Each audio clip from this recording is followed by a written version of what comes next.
আমাদের এই নদীতে চর কিন্তু একদিন হয় না, এটা 20 বছর 25 বছর পরে পলি পরে সেই চরগুলো হয়।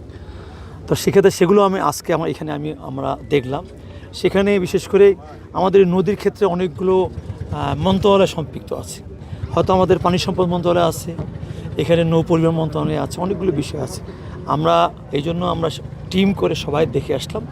দেখে আসার পরে যারা আমাদের এখানে যারা ইঞ্জিনিয়ার আছেন, আমরা এদেরকে সবাইকে সঙ্গে নিলাম, নিয়ে আমরা অতি দ্রুততার সাথে আমরা যেন এই যে সামনে যে বর্ষা আসতেছে, সেই বর্ষাতে আগেই যেন আমরা এখানে আমাদের বিশেষ করে যে কাজগুলো আছে, আমাদের বিশেষ করে আমাদের নদী ভাঙন রোধ করে যে কাজগুলো আছে, সেই কাজগুলোর জন্য আমরা দ্রুত শুরু করতে পারি।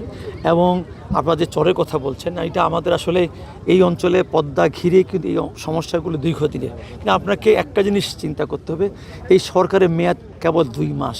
অতএব তার মধ্য থেকে কিন্তু দেখেন আমাদের মাননীয় প্রধানমন্ত্রীর কিন্তু সর্বোচ্চ অগ্রাধিকার দিয়েছেন বিশেষ করে এই অঞ্চলের, বিশেষ করে আমাদের শুধু শরীয়তপুর না, এই টোটাল অঞ্চলগুলোতে উনি চান না যে আগামীতে বর্ষার জন্য একটি ঘর একটি বাড়ির জন্য নদীতে নিমজ্জিত হয়। সেই জন্য আজকে আমরা সশরীরে এখানে আমরা